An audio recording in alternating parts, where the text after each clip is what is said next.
Assalamualaikum warahmatullahi wabarakatuh. Perkenalkan, nama saya Afriel Safila Murni.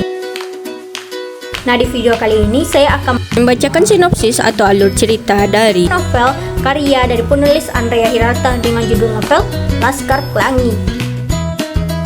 Pasti dari teman-teman sekalian sangat familiar mendengar nama novel Laskar Pelangi ini, ya, karena novel ini pernah difilmkan pada tahun 2008. Nah, topik yang diangkat pada novel ini yaitu mengenai pendidikan.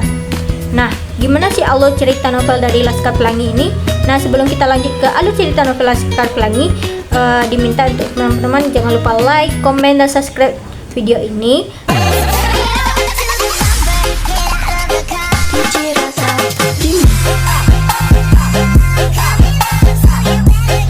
Nah, tanpa berlama-lama lagi, kita langsung ke alur ceritanya. Cerita diawali dengan mengisahkan perjuangan sekelompok anak dari keluarga miskin di Belitung dalam mendapatkan pendidikan. Cerita ini berpusat kepada 10 anak yang bersekolah di SDN Muhammadiyah, sebuah sekolah sederhana yang hampir ditutup karena kurangnya murid. Novel ini diawali dengan narator yaitu Ikal yang mengenang kembali masa kecilnya saat ia dan teman-temannya memulai perjalanan pendidikan mereka di sekolah yang nyaris runtuh tersebut. Sekolah ini berada di bawah ancaman penutupan karena jumlah muridnya yang tidak memenuhi syarat minimal 10 orang. Namun, pada saat-saat terakhir, seorang anak bernama Harun datang dan menjadi murid ke-10 menyelamatkan sekolah dari penutupan. Kehadiran 10 anak ini kemudian menginspirasi guru mereka, Bu Muslimah, untuk memberikan julukan Laskar Pelangi kepada mereka sebagai simbol harapan dan semangat mereka dalam menuntut ilmu. Nah, keterbatasan sarana dan prasarana sekolah, semangat anak-anak Laskar Pelangi tidak pernah surut. Mereka belajar dengan penuh kegigihan meskipun dihadapkan pada berbagai tantangan, mulai dari kondisi gedung sekolah yang hampir roboh, peralatan belajar yang sangat minim, hingga ancaman penutupan sekolah karena kurangnya dukungan dari pemerintah. Tokoh yang paling menonjol dalam cerita ini adalah Lintang, seorang anak jenius yang berasal dari keluarga nelayan miskin. Setiap hari, ia harus menempuh perjalanan sejauh 80 km pulang pergi hanya untuk bersekolah. Lintang memiliki kecerdasan luar biasa dalam bidang matematika dan ilmu pengetahuan, serta semangat belajar yang luar biasa tinggi. Selain Lintang, ada juga Mahar, seorang anak berbakat seni yang memiliki imajinasi dan kreativitas luar biasa. Meskipun sering diejek oleh teman-temannya karena pandangannya yang berbeda, Mahar tetap teguh dalam mengeksplorasi bakatnya di bidang seni dan musik. Konflik utama dalam novel ini muncul dari ketimpangan sosial antara anak-anak SDN Muhammadiyah dan anak-anak dari keluarga kaya yang bersekolah di SD PN Timah. Sekolah PN Timah memiliki fasilitas lengkap, tenaga pengajar yang berkualitas, serta dukungan penuh dari perusahaan tambang yang ada di Belitung.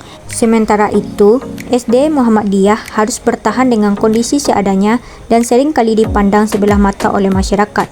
Ketimpangan ini menjadi semakin nyata ketika Laskar Pelangi diundang untuk mengikuti lomba cerdas cermat melawan sekolah-sekolah unggul di daerah tersebut. Dengan persiapan yang minim dan sumber daya yang terbatas, mereka tetap maju dengan semangat juang yang tinggi. Kejutan besar terjadi ketika mereka berhasil memenangkan lomba tersebut, mengalahkan sekolah-sekolah kaya yang sebelumnya meremehkan mereka.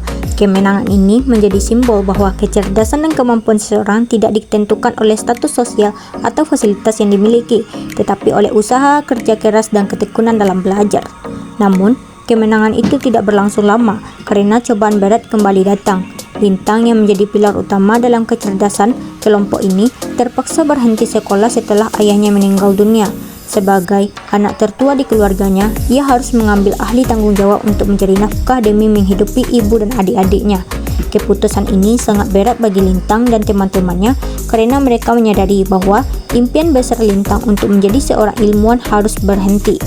Kepergian Lintang dari dunia pendidikan menjadi salah satu momen paling menyedihkan dalam novel ini, sekaligus menggambarkan betapa kerasnya realitas hidup bagi mereka yang terlahir dalam kemiskinan.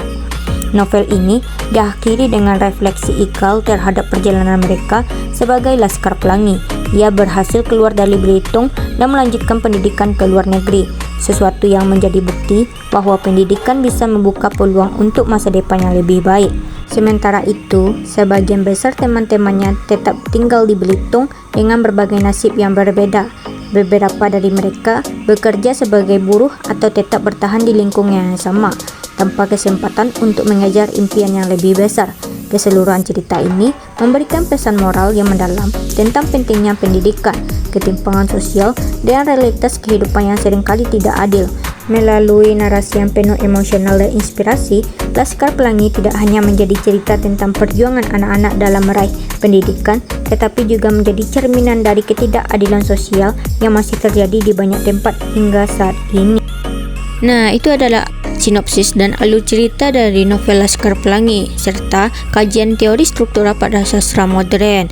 Terima kasih telah menyaksikan video ini. See you the next video. Dadah.